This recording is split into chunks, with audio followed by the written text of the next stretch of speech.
Cielo serrano, como te añoro, como recuerdo tu limpio tul. Te siento lejos, lejos, muy lejos, y extraño triste tu claro azul. Bienvenidos, amigas y amigos, a esta cuarta conversación. Y esta vez tenemos el honor, el gran honor, de recibir a nuestro amigo Max Hernández. Muy conocido por todos nosotros, pero debo decir rápidamente, con el permiso de Max, que es doctor en medicina, psicoanalista, egresado de nuestra querida Universidad de San Marcos y con estudios en el Instituto de Psicoanálisis de la Universidad de Londres. Y un largo recorrido en el psicoanálisis. Es fundador de la Sociedad Peruana de Psicoanálisis y con una gran participación en sociedades similares en el ámbito internacional. Y tengo que decirlo, Max, que has recibido muchos reconocimientos y premios internacionales, que ya no voy a decirlos de manera específica, pero no puedo dejar de mencionar que has tenido las palmas magisteriales en el grado de Amauta, que ese grado, por el nombre, debe ser de gran significado para ti, Max.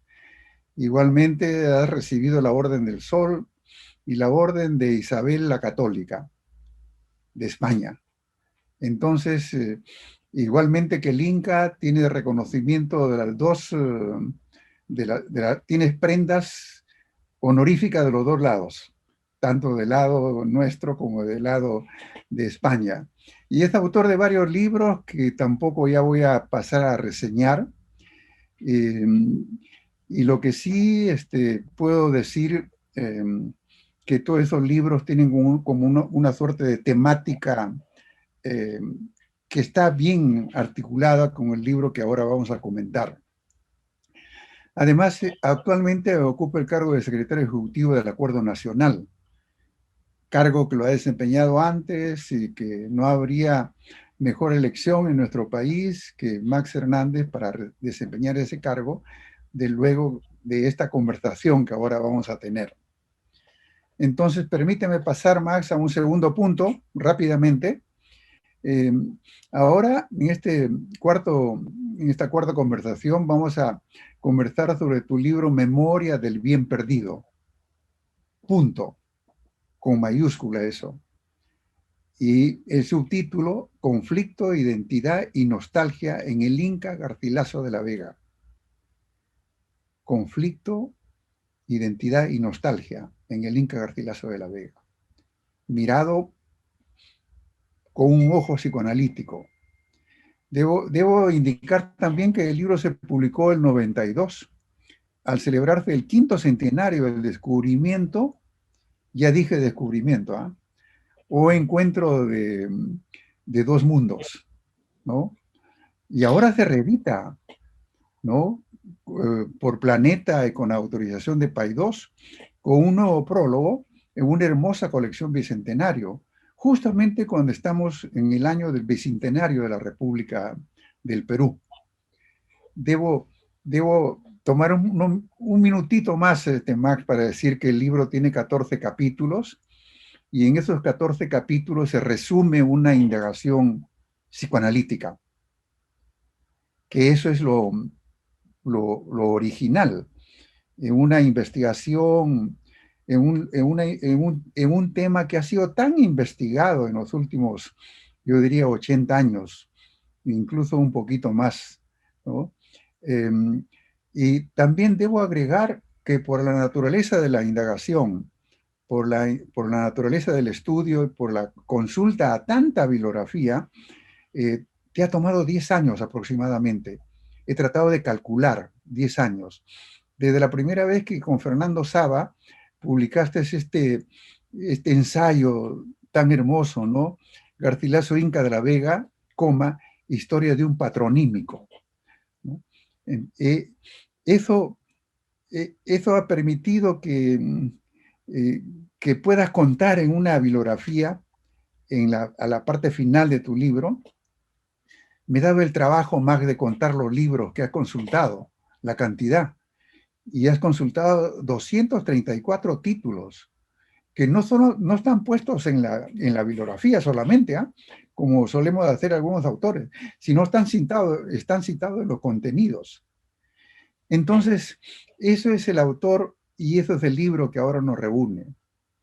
Un libro con gran trascendencia y con gran pertinencia para entender el Perú actual. Espero que eso se pueda desprender de lo que vamos a conversar. Un tercer punto, Max, que lo menciono y lo dejo ahí. Este libro, la escritura de este libro, te ha permitido analizarte también. Y la lectura de tu libro por segunda o tercera vez también me ha permitido analizarme, Max. O sea que me ha favorecido conocerte mejor y conocer mejor la historia para mí, comprender al Inca, porque de alguna manera la historia familiar del Inca se acerca un poquito a tu historia familiar, Max, y eso como que te ha permitido tener un enfoque de aproximación muy empático, no solamente empático, político y con cariño, algo que nos falta en el Perú, creo, ¿no? Esos 3 puntos quería decir de entrada, aunque me he tomado un poquito el tiempo. Pero ahora sí, empiezo quizá por una pregunta, Max. ¿Por qué debemos recordar, analizar, estudiar tantas veces al Inca Garcilaso? ¿Qué nos puede responder, Max? Primero, Manuel, permíteme un par de palabras de agradecimiento, no solo por la vieja amistad de la que me he enriquecido y nutrido de muchas maneras, sino por algo que creo que tengo que decirlo.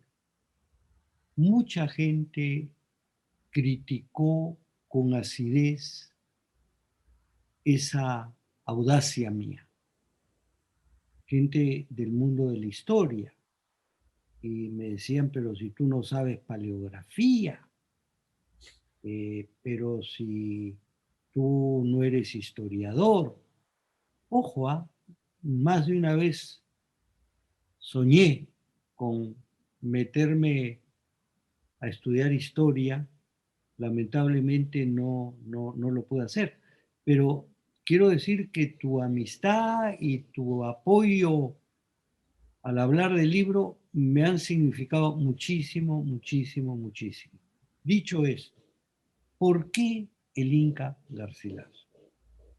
Yo creo que son muchas, muchas las razones por las cuales nosotros peruanos, pero probablemente nosotros latinoamericanos, debemos volver a visitar al Inca y a su obra. Pero hay un punto. Tú has subrayado el hecho de una perspectiva psicoanalítica que yo había tomado. Y por lo tanto, yo lo que traté de hacer fue trenzar su vida y su obra. Yo sé que hubo un momento en que se decía que la obra es absolutamente independiente de la vida y que por lo tanto cualquier intento de salirse del texto era acientífico, trivial en el mejor de los casos, cuando no tendencioso. Pero como psicoanalista me interesaba entender a este hombre nacido en un conflicto y de un conflicto, pero en un encuentro al mismo tiempo. El encuentro, en ese caso, de un conquistador y una aborigen. Que el conquistador tenía ciertos ancestros nobiliarios y que Chimpuoclio pertenecía a las panacas reales, no es indiferente pero para mí lo hacía ejemplar de qué podían haber planteado en ese momento las dos instancias más representativas de lo que ocurrió en el Perú entre 1532 y 1570-71. Un inca que era inca por el lado de su madre, pero se llamaba Garcilaso de la Vega, tal como se puso al final como su padre. Pero esto es muy importante porque Eliot, el gran historiador a cuya lectura me incitaste, yo sé que tú eres mucho más de Ruggiero Romano y de Pierre Vilar, pero no desdeñas los aportes de John Eliot. John Eliot dijo alguna vez con rotunda simplicidad británica que entre 1519 y 1522 se iniciaron dos eventos que marcarían el mundo de ahí en adelante. Uno, el descubrimiento de que el mundo era redondo, porque en 1519 sale Magallanes en el viaje de circunnavegación y se inició el imperialismo transatlántico con la conquista de México en 1519. Entonces, nuestro Inca es un hombre que está metido en ese mundo. Es el mundo en el Perú de la conquista y sus efectos traumáticos por un lado, pero por otro lado también efectos que tienen que hacer con la configuración de una nueva realidad. Entonces, para mí, el Inca en su persona estaba mostrando esos conflictos tan brutales que los vivía en carne propia. Los vivía en carne propia. Le tomó mucho tiempo llamarse mestizo. Y lo digo, y si tú me dices por qué ahora en el Perú, porque creo que como nunca en el Perú, la idea, el concepto de mestizaje, que tampoco es un concepto esencialista de solamente la mezcla de indígena y español, sino en el Perú hay aportes muy grandes. Bueno, desde el primer momento aportes africanos y aportes, hoy no nos olvidemos que Pedro de Candia era un cretense, es un griego, ¿correcto? Y viene en la conquista, y la cantidad de judíos sefarditas conversos que vinieron al Perú, y luego los aportes, pues por favor, chinos, asiáticos, japoneses, italianos, alemanes, judíos del este, etcétera, etcétera, etcétera, y no sigo nombrando, es el Perú, si no tiene un concepto de mestizaje como verdadero crisol, no nos vamos a poder entender. Pero en el Perú históricamente no podemos negar esa realidad inicial nuestra, con traumas y violencias que nadie las puede negar. Yo creo que la conquista marcó un trauma. Exactamente, Max. Y esta suerte que tú enfatizas y que analizas en los 14 capítulos de un cusqueño, mitad indígena, mitad sangre inca y mitad sangre española, que deja el Cusco a los 20 años, a los 19 años, y está desde los 20 años en España, en Montilla.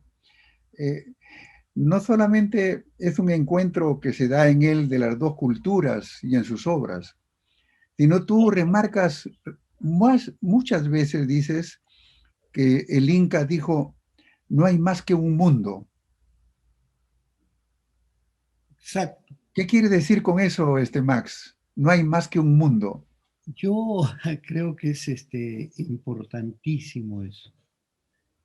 La globalización, que seguramente ha tenido una suerte de combustible comercial, una suerte de lastre abusivo e imperialista en un largo tiempo de estos 5 siglos que ya tenemos de todo eso.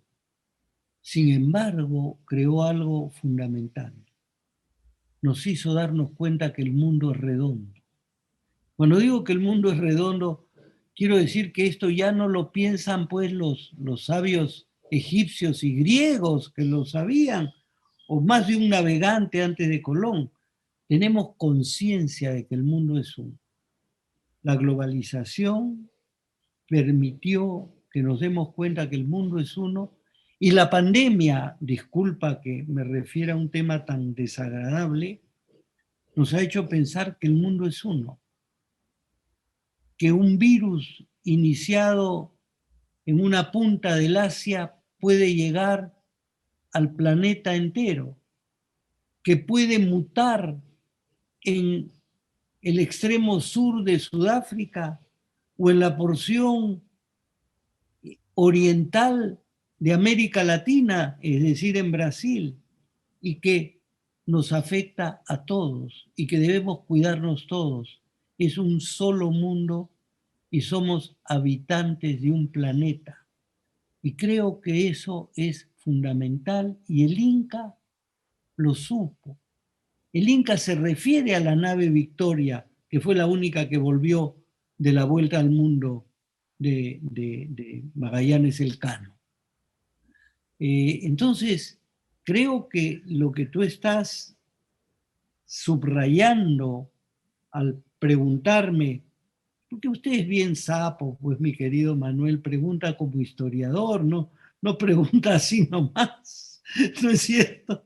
Entonces, no hay más que un mundo, es un poco esta anticipación de que lo que se estaba configurando era un mundo único. Alguien va a decir, era un imperialista el Inca Garcilaso. No, era un mundialista. Ya no tuve que, casi no tengo que replicar con una pregunta a Max, ¿ah? Pero cuando él dice no hay más que un mundo, no se refiere al mundo occidental cristiano, al imperio de Carlos V y de Felipe II y III. No hay un mensaje político también, además de que hay una aproximación de cariño, de amor, ¿no? Porque él deja un mundo cultural y va a un mundo occidental, digamos, neo-renacentista, donde había el neoplatonismo, y se incorpora en ese mundo. Yo los diálogos de León Hebreo lo veo en esa perspectiva que tú lo repites muchas veces, Maxa, de unir lo que casi es imposible de hacer, de unir dos cosas muy disímiles. Es cierto, y las dos cosas que estás planteando, Manuel. No cabe duda de que él tiene esta visión imperial del solo mundo. ¿No es cierto? Es un poco una suerte para decir lo que decía Felipe II, que en sus imperios no se ponía el sol, digamos, ¿no es cierto? Pero creo que más allá de eso, lo que el Inca, nuestro Inca Garcilaso, estaba pensando era con qué conceptos abarco la pluralidad de culturas. Y yo creo que el milenario aislamiento que vivimos en América, y sobre todo en América del Sur, no permitía tener una visión que abarcara la amplitud del mundo. Si el Cusco era el ombligo del mundo, Era el ombligo del Tahuantinsuyo, pero no era el ombligo del mundo. Y cuando Garcilaso dice, pero hay un mundo que es redondo, dice, pero ¿quién ha puesto en evidencia que el mundo es redondo? Occidente. Y Occidente con un Platón, con un, sobre todo Platón, ¿no es cierto?, para él. Y entonces Garcilaso sí pues tiene esa dualidad. Es por un lado globalista, mestizo, por llamarlo de alguna manera, y por otro lado imperialista español. Max, no podemos hablar de las obras del Inca porque son verdaderamente abundantes, y también hay ese tránsito que tú dices, escribiente del padre en el Cusco, traductor del León Hebreo en Diálogo de Amor, y luego comentarista a las cosas de Gonzalo Silvestre para la Florida del Inca, y hay historiador con los comentarios 1 y con los comentarios 2. Es decir, es todo un recorrido, todo un recorrido. Yo me hacía una pregunta, Max, y me preguntaba, porque tú dices que Raúl Porras ha mostrado de que el Inca no abandonó Montilla y que no estuvo en Italia. Me preguntaba, ¿dónde aprendió el italiano, el toscano? Es una gran pregunta y te digo, bueno, parece que don Alonso de Vargas, el tío querido, que fue además acompañante de Felipe II, debe haber hablado algo de italiano. Yo me imagino además que por el vínculo con el papado de la monarquía católica, como llamaban a España, mucha gente debe haber hablado un italiano españolizado o un español macarrónico, como dicen algunos que se burlan de esta mezcla. Hablamos de Spanglish, pero no de esto italo-español. Debe haber estado influido por eso. Tu conjetura, yo creo que es válida, y yo no sé si ha habido documentos que prueben tan categóricamente que no fue.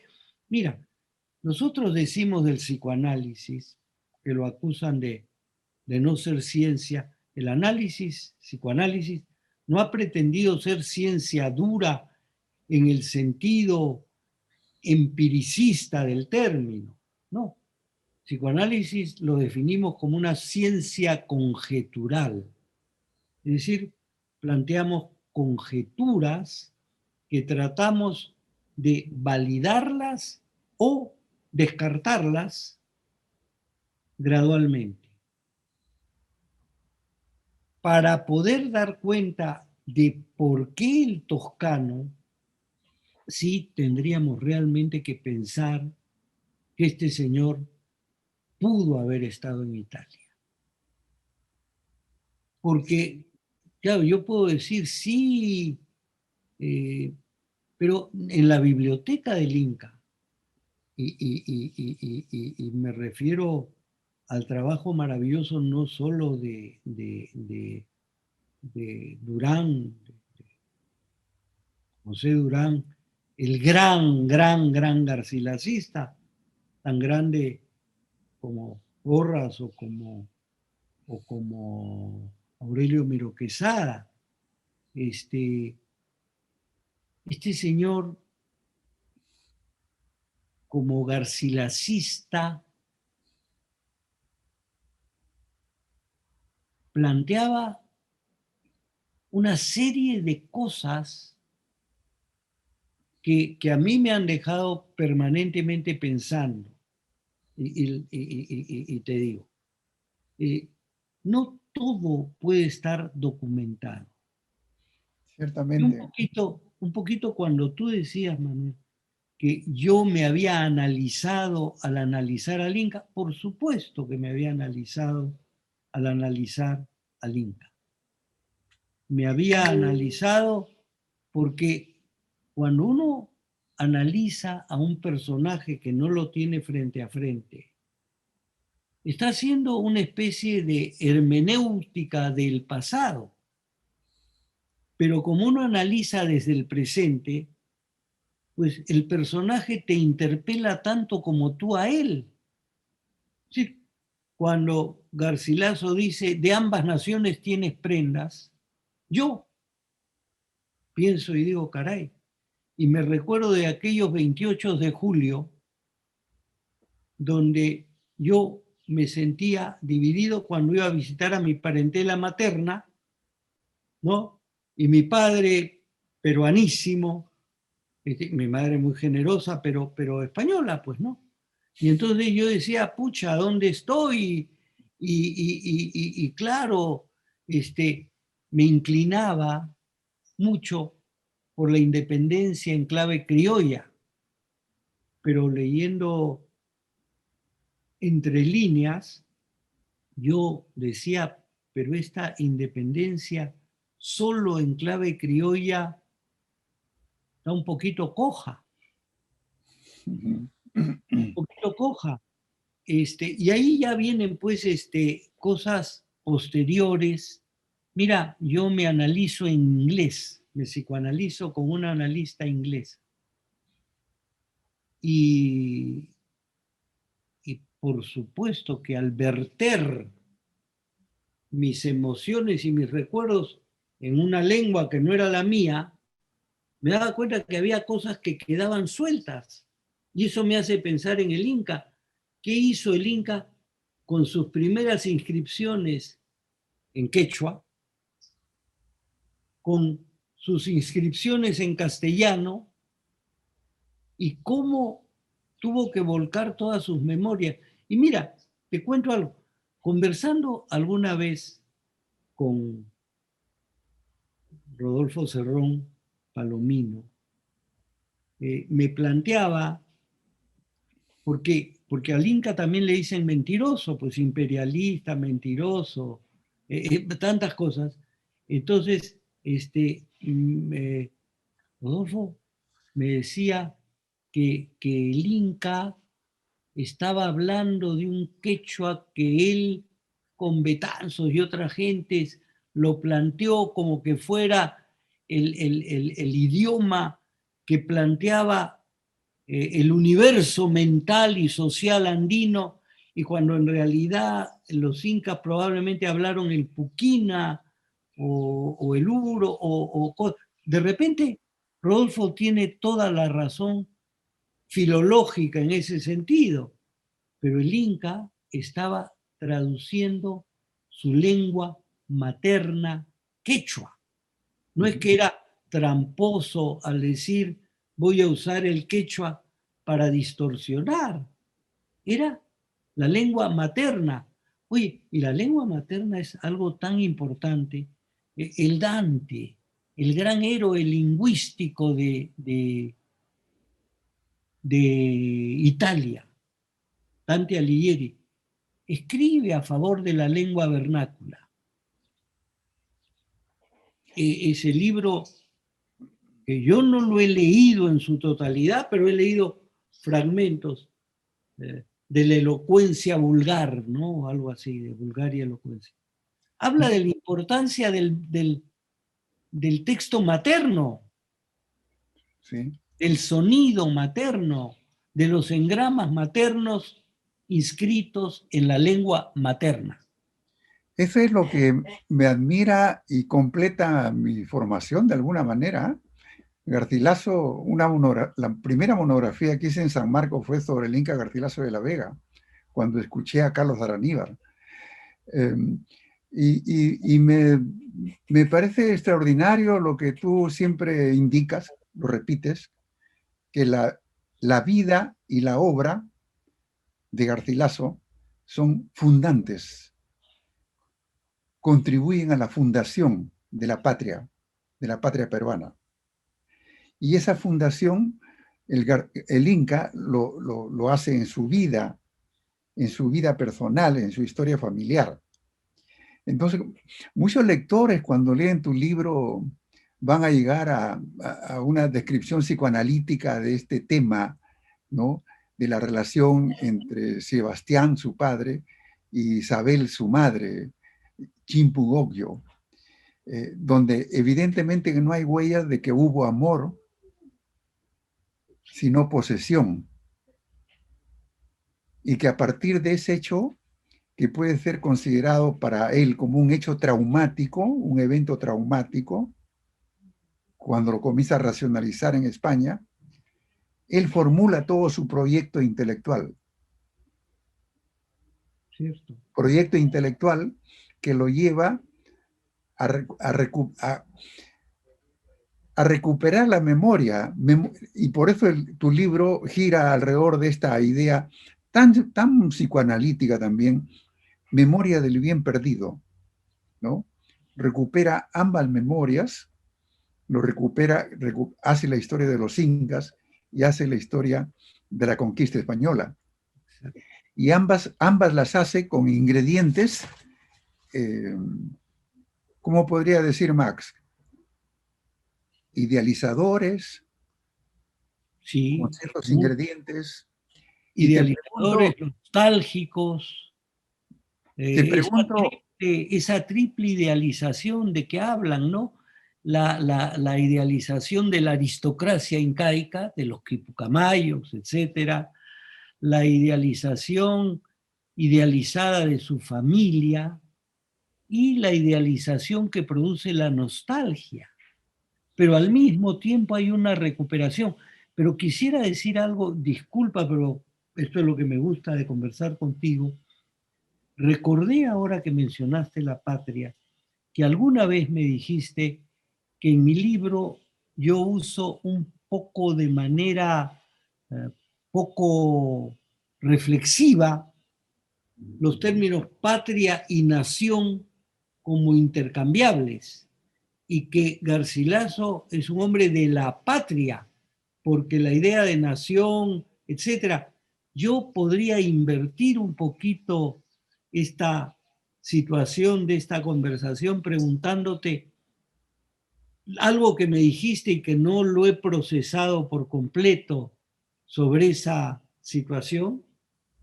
Ciertamente, Max, ahora soy yo. No puedes dejar tu rol de psicoanalista, Max. Es cierto, las naciones entendidas en la categoría de naciones modernas, ¿no? Que aparecen a fines del siglo XVIII con la modernidad política y la modernidad en general, son organizaciones políticas republicanas, ¿no? Que integran que convierten a los súbditos de las monarquías absolutistas en ciudadanos con derechos y obligaciones. Es por eso que la Revolución Francesa, al mes de haberse realizado, en agosto, que es el mes siguiente a julio de 1789, dan la Declaración de los Derechos del Hombre y del Ciudadano, creando ciudadanía en todos los que antes eran súbditos. Esa categoría no existía en el siglo XVI, no existía en el siglo XVII, sino el término naciones como grupos con solidaridades, con características étnicas y culturales. Y por eso es que él habla de nación en ese sentido, no en el sentido de ciudadanía. Perfecto. No sé si me dejé entender. No. Uno de los libros que más han trabajado esa idea es el libro de Erich Hobsbawm, que habla de los naciones y nacionalismo. Nación es bueno, pero nacionalismo ya es una exageración del sentimiento nacional. Pero el otro libro de 1983 de Benedict Anderson, lo recuerdas, ¿no es cierto? A Benedict. Se llama Comunidades Imaginadas. Y las naciones existen cuando los ciudadanos que la conforman pueden imaginar que todos son iguales. Entonces, mira, Manuel, no podemos evitar estar situados en el momento en que estamos. En este momento entramos a una segunda vuelta y yo me pregunto, ¿hemos logrado en nuestro país ser una comunidad imaginada en el sentido de una comunidad capaz de ser compartida? ¿O estamos en este momento en riesgo de desbaratar esas significaciones emocionales y simbólicas que nos permitirían compartir la idea de una comunidad en nuestro imaginario? Max, te has adelantado a mis preguntas por las cuales quisiera terminar, pero justamente tu cariño por el Perú, tus dos prendas que tú has logrado también unir, ¿no? Hacen que nos preguntemos eso.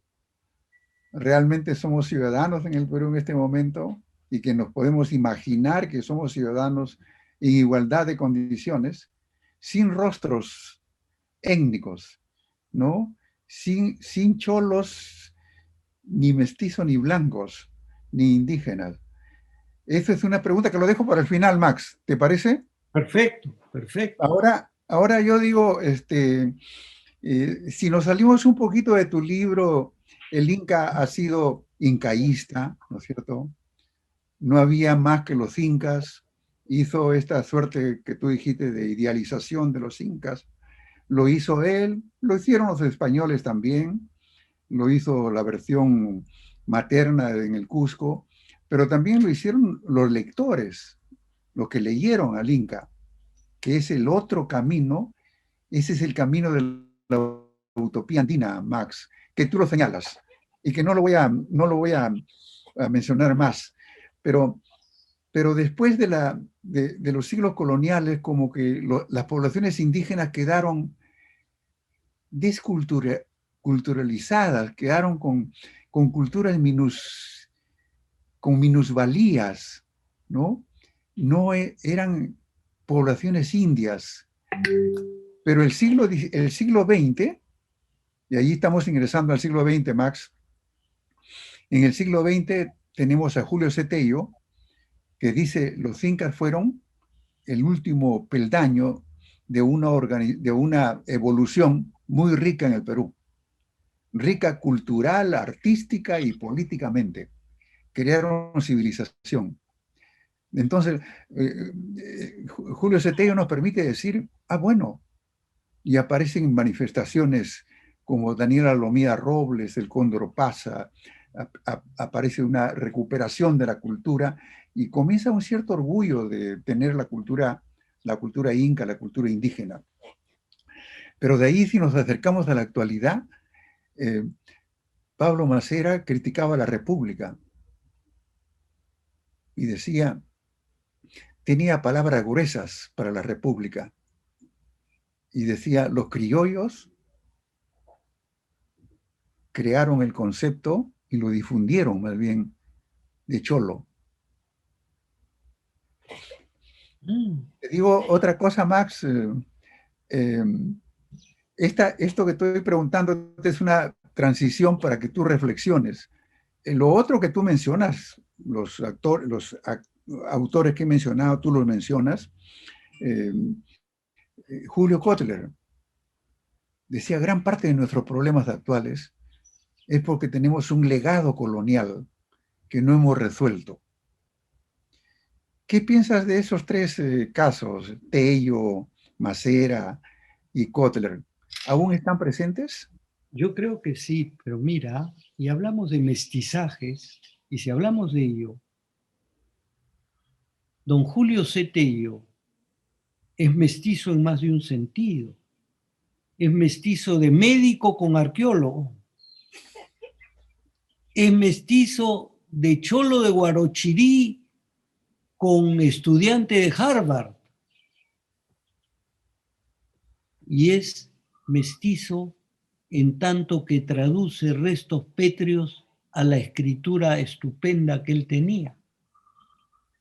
Segundo, me has hecho recordar a Pablo Macera. Y yo dije alguna vez entre amigos, en el 2020, hace un año, murió pues Pablo, creo que fue el 6 de enero, 7 de enero, nos vimos allá en San Marcos. Fue tan poca gente, y no había la pandemia aún, ¿eh? Sí. Fue tan poca gente, y ahí los pocos amigos que estábamos, yo les dije, este va a ser un mal año si se inicia con la muerte de Pablo.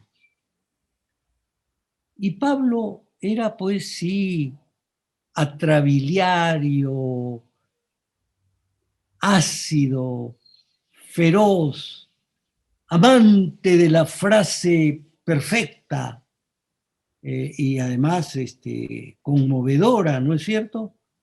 Y claro, Pablo tenía este desencanto pues con la República, ¿no? Esta República, él decía cosas, me acuerdo en una conversación, hoy más me dice, un país en el cual a su aristocracia la llaman pituquería y a su plebe la llaman guachafería, no tiene ningún posible camino al éxito, ¿no? Como hablaba Pablo con ese apasionamiento, pero mira qué frase tan terrible. Y para ahora,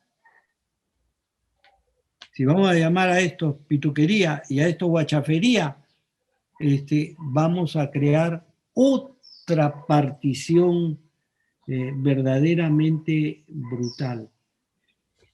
Y también quiero hacer un homenaje a Carlos Araníbar. Tú has recordado tu primer trabajo monográfico. A mí me hizo ver dos cosas. Yo y Moshe Lemlich, dos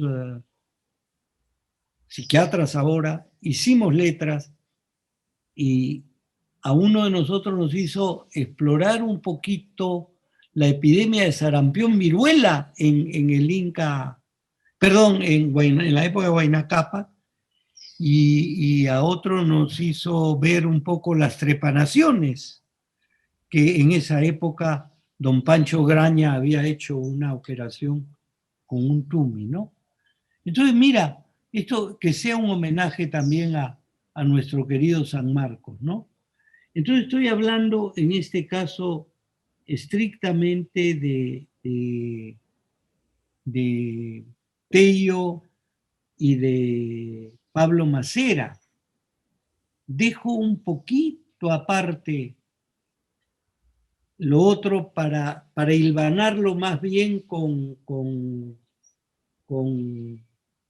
la respuesta a tu pregunta que estoy esperando con un poco de temor, ¿no? Porque puede ser una de esas preguntas, si te parece. Ya, muy bien. Muy bien, Max.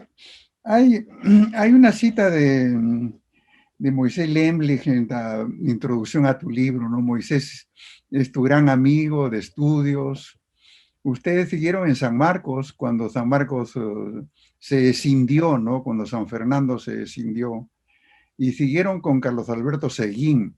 Eso me pareció un gesto muy bueno, más de la parte de ustedes, ¿no? Claro, ustedes estaban terminando ya medicina, pero de todas maneras se quedaron allí y se Sí, quedaron con la otra versión, con Seguín. por supuesto, y eso fue una elección clarísima de parte nuestra. Y yo recuerdo que los años anteriores, un poquito antes, por ahí, había sido tú presidente de la Federación Universitaria de San Marcos, además presidente de la FEP, Sí, de la Federación de Estudiantes del Perú. Es cierto. decir, que tenías todo el currículum de Víctor Raúl de la Torre. Lo que te faltó fue formar tu partido. Imagínate, no, creo que ahí, bueno, no voy a criticarme ni criticar a los partidos, pero yo me refugiaba en una frase de Unamuno. A Unamuno le preguntaron que a qué partido pertenecía, pues alguna vez. Y este hombre dijo, yo soy un hombre entero, ¿cómo voy a estar en partidos? Entonces, entonces yo me refugiaba en eso, y es cierto que nunca milité. Mira, estuve muy cerca del social progresismo, nunca fui un anticomunista desesperado, tenía mis reservas con respecto al estalinismo, etcétera, pero nunca fui pues un anticomunista desenfrenado. Tenía muy buenos amigos metidos ahí en la izquierda, en el comunismo, Félix Arias Schreiber, el Chino Chen, bueno, y entonces, pero eran también otras épocas, todos hablábamos con todos, eso era San Marcos. Eso era San Marcos, de San Marcos, donde estaban pues Luis Felipe Alarco y Araníbar, y estaba Sebastián Salazar Boni, y estaba don José Russo Delgado, estaba Raúl Porras Barrenechea. No, pues... Ciertamente.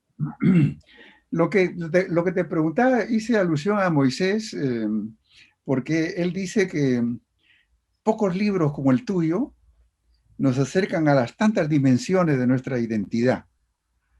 Pero tú, en tu libro mismo, del año 92, ya admites de que el Perú es un país multiétnico y multicultural. Absolutamente, mira. Entonces, ya no es un país mestizo, sino es un país que acepta su diversidad. Exactamente, por eso te digo que lo he dicho probablemente con poca fuerza. No es una noción esencialista. Mi gran amigo Moisés Lemlich es, y él lo dice así como Garcilaso lo dice a boca llena, soy mestizo. Moisés dice, soy un judío de la diáspora. Pues es un judío no de la aliyá, sino de la diáspora, ¿no? Y como tal, sabe que vive en el mundo y tiene un profundo amor al Perú. Su vínculo con otro gran peruano, Lucho Millones, es un vínculo de hermandad casi simbiótica en el sentido del afecto por el Perú. Entonces... Max, tenemos 10 minutos, Max, y yo sé que estiman mucho a Moisés Lemlich, pero ¿me permite que lo dejemos a Moisés para preguntarte algo? Sí, un poquito difícil, pero que tú lo vas a responder de la mejor manera porque esa es la intención de tu libro. ¿Por qué se dice con tanta frecuencia que el Inca Garcilaso mintió? ¿Por qué, por ejemplo, por qué María Rostorovsky dice mintió? ¿Por qué este periodista César Hildebrand dice nuestra patria se fundó con una mentira? ¿Qué le puede responder a estos señores? Yo no sé si responder, pero sí comentar. Con María he hablado muchísimo, muchísimo, muchísimo. Yo creo que a María le fastidiaba mucho la poca bola que le daba el Inca a Pachacútec. Uh-huh. Y tú sabes mejor que nadie que María era una pachacutista a morir. Y porque creo que María tenía esa afición poderosísima por lo originario, por lo auténtico, y yo creo de verdad que en ninguna historia hay nada originario, porque hay un origen del origen y un origen del origen del origen, para empezar. ¿Y qué cosa es lo auténtico, por otro lado? ¿No es cierto? Entonces, claro, yo entiendo que como historiadora, ella estaba buscando la verdad de lo que pudo haber ocurrido en el momento fundante del Tahuantinsuyo. Y yo he conversado muchísimo. Otra de las cosas, por ejemplo, ¿no? A María le chirriaba la idea de Manco Cápac y Mamahoyo saliendo del lago Titicaca. Ella creía mucho más en la versión de Sarmiento de Gamboa, de los hermanos Ayar, etcétera. Que de nuevo, si buscamos lo auténtico, Rodolfo Cerrón Palomino dice que Ayarucho, Ayarcachi, eso no son ni el ají ni la sal, sino es el cerco, porque en realidad es poquito. Es decir, yo creo que son tareas valiosísimas. Bueno, esto con respecto a María. María. Con respecto a César Hildebrand, yo creo que César tiene que ser categórico, tiene que ser lapidario, es su estilo, respetable, distinto del mío. Yo de repente, pues, soy alguien inclinado al consenso, inclinado a buscar las conexiones, inclinado a buscar los puentes. Entonces, yo no diría que es una mentira. Garcilaso, como todos nosotros, necesita un mito que lo explique.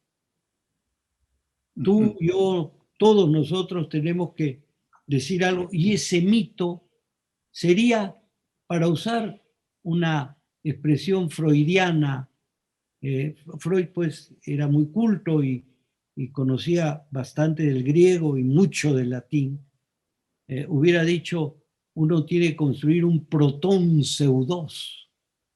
Protón, proto y pseudo mentira, ¿no? Una mentira originaria que nos dé sustento, porque ¿qué verdad nos puede dar sustento? ¿No es cierto? Ciertamente, Max.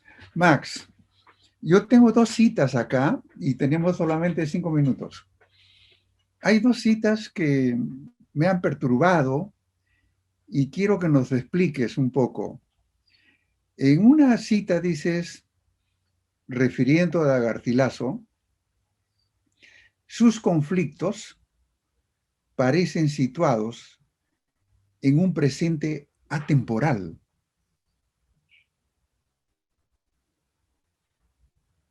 Es decir, que esos conflictos de Garcilaso los tuvimos allí en su época, en mitad del proceso del Perú, y los tenemos ahora. Cierto, pero cierto. Mira, como dice Castells, el gran pensador catalán, español, dice, la identidad y la globalización son los 2 temas fundamentales del siglo XXI. Es decir, ¿cómo navegas un mundo global sin un anclaje identitario? Y a la inversa, ¿cómo si echas solo anclas identitarias puedes navegar? Si hay que levantar anclas para poder navegar. Es por eso que creo que es absolutamente presente. Atemporal, dices Max. Y luego lo completas en otra cita. Dice, la conquista del Tahuantinsuyo, con su cortejo de violencia, dominación, transculturación y mestizaje, dio inicio a un proceso que viene durando casi 5 siglos. ¿Quieres decirnos, Max, por favor, como psicoanalista y historiador también, ¿no? Tiene de las 2 prendas, que estamos viviendo la época de la conquista y que ahora, en este despertar político de la actualidad, uno de los candidatos dice, basta de 500 años de dominación? Mira, creo que estás tocando un tema absolutamente capital. Yo creo que no hemos reparado la fuerza movilizadora de las fechas. Que estemos celebrando el bicentenario reactiva un poco el conflicto del bicentenario. Este conflicto que dejó trauma, pero también todo lo otro que estamos viendo. un idioma, una inserción en el mundo, un sistema de respetos del otro, el cual se lo debemos a la religión católica, y una serie de cosas. Yo creo que el Inca Garcilaso y el Perú tienen una travesía todavía inconclusa. Y en esta travesía inconclusa sí tenemos que desarrollar dos cosas: una amplitud de criterios y una tolerancia al conflicto. Ocurre que al haber tenido algo como Sendero Luminoso, hemos perdido toda capacidad de tolerar conflictos porque creemos que el conflicto va a ser un conflicto sangriento, brutal, abusivo, y no el conflicto propio de la vida. En una época, los grandes médicos decían que la vida era la lucha contra la muerte. La vida es conflicto. Entonces, yo creo que el Bicentenario, como fecha, como poderoso atractor imaginario, ha traído un poquito la reflexión sobre la conquista. Necesitamos reflexionar, pero tampoco podemos decir que la conquista solo fue trauma y no trauma y fundación. No podemos decir que la independencia fue una, disculpa, voy a usar una palabra subida de tono, una pendejada criolla. No. La independencia fue una independencia lamentablemente después de que al gran Tupac Amaru II, a José Gabriel Condorcanqui, y esto no te lo tengo que decir a ti, mi querido Manuel, creara un pánico en todo el mundo colonial. Como dice Aníbal Quijano, el alzamiento de Tupac Amaru por un lado y la revolución haitiana creó en las élites criollas del continente un miedo a la indiada y a la negrada. También tenemos que superar los miedos. Ciertamente, Max, tu libro, los comentarios reales del Inca Garcilaso fueron prohibidos en 1783, después de la rebelión Tupac Amaru, porque los lectores que leían ese libro tenían una memoria muy vívida de un pasado mejor que el que estaban viviendo. Es decir, depende de los lectores.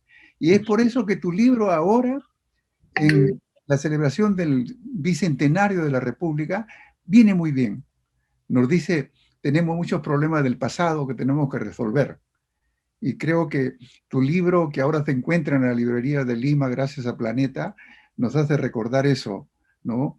Que tenemos que resolver muchos problemas, pero que tenemos una identidad y que somos un país que ha resistido tanto tiempo y que tenemos personas que han tratado de unir las cosas contrarias, como el Inca Garcilaso, que es su enseñanza más grande, el amor a su patria, y su patria eran dos, la mamá y el papá.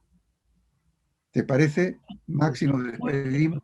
Nos despedimos y simplemente recordar a don Emilio Choy, un hombre muy de izquierda, sin embargo, capaz de decir que el Inca Garcilaso nos había enseñado a que con amor se podían unir los contrarios. Muy bien. Sabias palabras, Max. Entonces te agradecemos tu presencia. A ti, creo que hemos tocado un 10% del contenido de tu libro.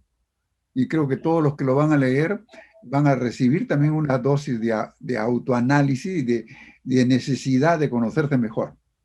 Gracias, Max. Gracias, Manuel. Un abrazo, como siempre, lo mejor. Igualmente para ti. Hasta luego. Hasta luego. Yo lo soy y no me compadezcas, que esas son monedas que no valen nada y quedan los blancos como quien da plata. Nosotros los cholos no pedimos nada, pues faltando todo.